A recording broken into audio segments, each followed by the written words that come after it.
And we start with the rains, and residents of Adabrakai, suburb of Accra, believe they were the hardest hit by Wednesday's downpour, which took over their homes and destroyed many properties.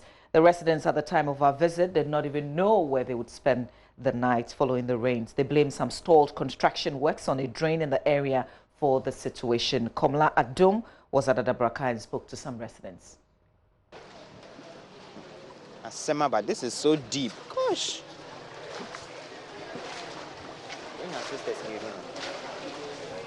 This is Adabraka, an area close to the Odona market, and as you can see, a few hours of rain has left several homes here submerged in floodwaters. As you can see, people are packing out some of the items that have been destroyed by the rain. Let me see if I can speak to some of the people here. Gentlemen, thank you very much for joining us here on Joy News. How long did the rain last, and how much of destruction has been caused to your property and people living around you? It has caused a lot. It has caused a lot. But the rain doesn't it doesn't last like it is. I don't think it's like I don't think it's even 2 hours. Okay. Not 2 hours. But the main problem is the construction that they were doing since 2015 that they give the contract. The construction hasn't been completed? They have blocked that place. Okay. So the water is not getting chance to flow. Okay. This rain is not supposed to even go into our rooms and kind of stuff. But because of the blocking of the place, so the water doesn't get chance to flow. If you watch, the water from the top, this is their route. Okay. But when the thing is blocked, it can't go. Okay. Since 2015, they give the contract. So, understand? So is it the severest form of destruction that has been caused by the rain, or it gets worse than this sometimes? Oh, it gets worse than this one. Even look at the 2015, the 3rd June. Okay. The level of the water, our house, you can't see the single. You see, that's the June 4th rain that bends. Okay. Nobody have even come to our aid. Okay. Understand? Oh. That June 3rd, you only see the single. But this time, you see the level. You see the level. 2015 even past there. Okay. What's your name, sir? My name is Amiru. Amiru? Yeah. Amiru. So you just heard the Amiru. Let me see if I can speak to some more residents here. Sir, I know you people have complained several times about this. What again do you want So for now, I want you to speak directly to those who are supposed to get this thing fixed once and for all. Who are those? For those, you know, the Metropolitan Assembly officials and all the others who are supposed to ensure that the drain, as you talk about, is properly fixed so that the floodwaters can have the channel and get into the drain. Speak to them directly. Please, we need help from government so that, well, they can help us to solve the problem. Yeah. You had some residents there. They are fed up, essentially, because they've complained several times, but it appears that nothing seems to be done about their situation. And we'll see more of the places affected by the rains yesterday when we settled down to do the newspapers. But let's move on to other stories. Mock exams have started for BECE candidates in the Chirepone district following the loss of more than 31 days of contact hours. Bloody clashes cast a cloud of uncertainty on chances of the candidates there, leading to a passionate appeal by a female student who broke down while she made that appeal. The mock exam started yesterday at the Chirepone EP and DA Junior High Schools in preparation for the main exams next month. This is certainly good news, but only 4 schools out of 20. There's more in this report. Between 15 to 20 students sit in each class, busily examining the papers in front of them. Some pensive, others indifferent. They have waited for this moment for months. A moment to assess their preparedness for the basic education certificate exams. The latest clashes of the conflict, in which people have died and properties destroyed, led to a halt in teaching and learning since it began this year in January, March and May.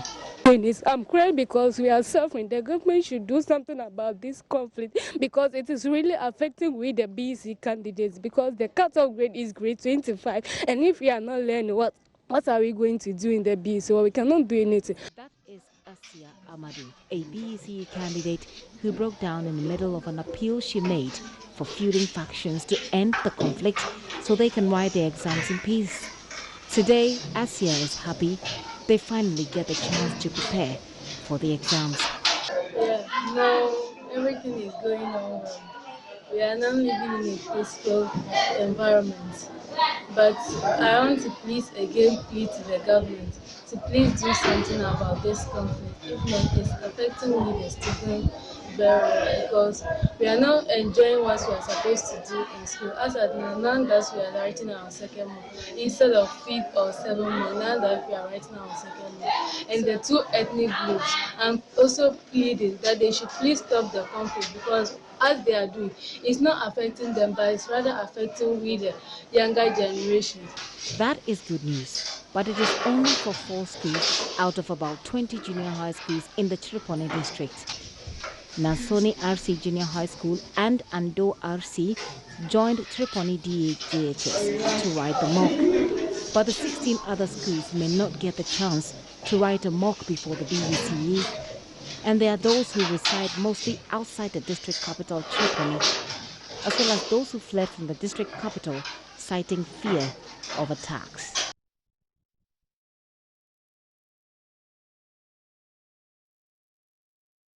Now, the U.S. ambassador to Ghana, Stephanie Sullivan, says the military cooperation agreement between Ghana and her country is going on as expected. Speaking to JoyNews after a wreath-laying and flag-raising ceremony at the State House to commemorate United Nations Peacekeepers Day, she stated it is unfortunate how an important national security issue was politicized.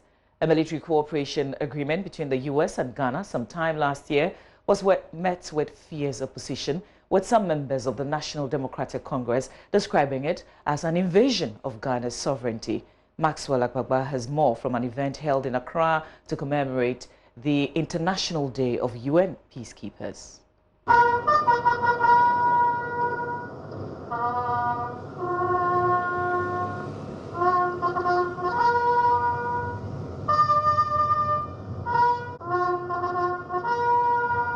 Well, it was a flag raised and a wreath-laying ceremony here at the forecourt of the State House. We have family members of some officers who died whilst serving on various UN missions. I've been speaking to a woman whose husband died whilst also serving. Her name is Emma Kofi, and she's been speaking fondly of her husband. Yeah, he passed on the 15th of October last year. And before then, he was the deputy commander for the mission at the UNAMID in Sudan. My husband, a very handsome young man. I call him a young man because even when he was aging, he looked so nice. Very calm, very respectful, appreciative. He thanked you for everything you do for him. You know? Even on the admission, he was saying thank you to the nurses for everything they do. Yeah. He was quite a person, but he had his own way of creating humor. He was a very hard-working man. He was a funny man. He was interested in sports. He always used to make everybody in the house laugh. He was very generous.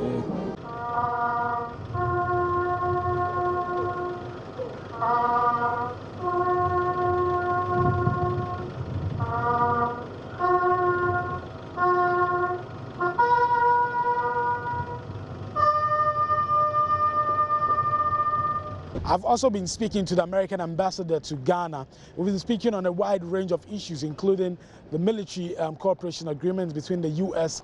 and Ghana, and then visa restrictions. I think, as has been the case for many, many decades, including when I was here previously, more than 20 years ago, the United States and Ghana have a robust military cooperation throughout different administrations in the U.S., different administrations in Ghana. I saw from afar, it was very unfortunate to see something that important for national security be so politicized, and it's welcome that people recognize the importance, and there's nothing to say about it. It's going on as expected. Thank you so much. Yeah, there are some who said or criticized it as an invasion of our sovereignty. There are some who describe it as such. Do you see it as such? At all. This is a sovereign agreement for developing a more robust framework for our ongoing cooperation that has transcended NDC, NPP, Republican, Democrat administrations. So it's really a tempest in a teapot as far as I'm concerned. Now, the Food and Agriculture Ministry has justified its decision to temporarily ban export of some vegetable varieties to the international market. Addressing a press briefing here in Accra, Sector Minister Dr. Owusu-Efriye Akoto said the ban was important because of weak policing systems at the packaging houses and the Kotoka International Airport inspection centers, raising red flags at the EU market. Henry Kwesi-Bedu has more in the following report. Earlier this week, the Ministry of Food and Agriculture, in a press statement, announced temporary suspension on pepper, tomatoes, cabbage and other leafy vegetables to the EU market. The ministry indicated it had become necessary due to alarming rates of local and external interceptions on vegetable consignments and fear of being banned by the EU. Sector Minister Dr. Owusu-Efriye Akoto explains the local ban was necessary to improve quality control measures of exporting vegetables. This, what is happening, which is leading us to such a radical decision, is because we want to make sure that the image of Ghana abroad, as far as our agricultural produce are concerned, is protected. It's not going to be forever. This suspension is only going to be temporal. We expect that in the next 1 month, we should be able to put these measures that we are talking about into place. And then we'll feel confident enough to let it go so that the businessmen can carry on with their business of exporting. The Deputy Minister in charge of perennial crops, Kennedy Osei-Nyako, says his outfit is putting in measures to reduce the incidence of harmful organisms in consignments. So they go and check without their certification on your farm. You can't even bring it to the pack house to pack. And at the pack house, you will give certification before you bring it to the port. So you are going to go through this very tough certification process. Before, when you get to port, you do the sample test and give you certification. We believe that with this structure is in place, which the two were not there previously, we will be able to work around to reduce or even cut down the issue of interception and notification from the European market. So I think it's a good measure. Not only these measures, we have several measures that the PPRSA are going to put it in place to ensure. The Deputy Minister blames exporters for the temporary ban. The best way is to temporarily put the suspension on it to address those issues. Okay? So there was nothing the ministry could do, because if we say, okay, you go ahead whilst we address it, they will be sending the things and there will be high notification from end. Who knows? Maybe by June or by July, would have received the ban from because it was going up. Do you know the number of notification that we received or rejection that we had in 2015 before we received the ban? It was 149. Last year alone, local interception or rejection was 141. Okay? This year, from January to May, 120. What tells you? It tells you that if by the close of the day we'll be moving around 200 plus. The Ministry for Food and Agriculture, in collaboration with the Plant Protection and Regulatory Services Department, says the suspension will be lifted in a month only if the exporters comply with the directives laid effective immediately. Until then, vegetables produced by farmers will have to be consumed locally. Henry Kwesi-Bedu reports for JoyNews.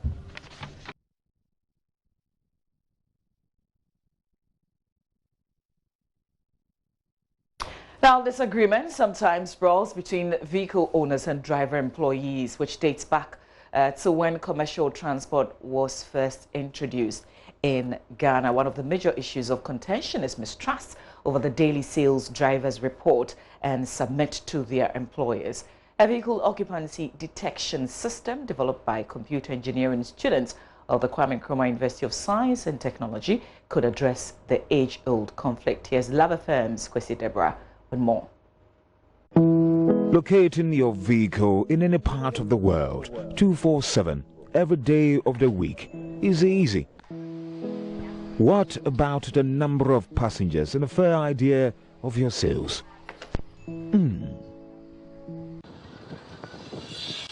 According to the Ghana Private Road Transport Union, about 95% of commercial transportation is owned by the private sector. However, the system comes with inherent challenges. Jamal Isa is one of the student innovators. First of all, the view of the passenger. The passenger is concerned about the amount of money that he's paying for his transportation, whether he's supposed to be paying that amount or not. Secondly, the view of the vehicle operator or the driver. The driver is concerned about meeting the target set for him by the owner of the vehicle. And thirdly, the vehicle's owner. The owner is concerned about how much his vehicle is making on a day-to-day basis and whether his driver is actually reporting the correct amount of money. If I should get up, the LED is gone. Technologies for determining vehicle passenger occupancy have been tried over time with varied degree of success. Jamal and his final year colleagues Hassan Mazou and Alfred Eje, together with their supervisor Benjamin Comey, have been searching for solutions. There are mainly three methods applied in this area. We can talk about the photogrammetry system, which we use to count the flow of passengers, and we also have the video and imaging processing system. The third one is the so-called seat occupancy counting system, which uses capacitive sensors. The group started looking at the seat occupancy system to locate the position of the vehicle and how far each passenger has traveled. The system consists of capacitive aluminum foils fixed on the seat. Data is sent via the internet to a server when a passenger sits, and the information received by an Android app. The system is then able to calculate not only occupied seats, but gives an idea of the amount made. And you as an owner can see what your driver is actually achieving in a day. He can't lie to you. The app's homepage has a map which shows location of the vehicle and uses a red marker to zoom in the location. As the car moves and the marker is updated, when you click, the information is displayed in the bottom sheet, and then you can see all that you want to see, like the distance traveled, the amount made, and the seats occupied. Initial test shows 89% accuracy of the system. We had a total distance of 805 meters. And according to Google Maps, we actually traveled for 900 meters.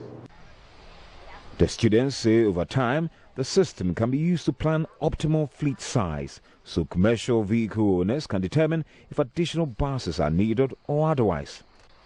A great tool for government agencies like the Rapid Bus Transport. Reporting for JoyNews, Kwesi Deborah. All right, that's our Tech Thursday, because it's a Thursday and we go technological on Thursdays. That's it for the AM News for now.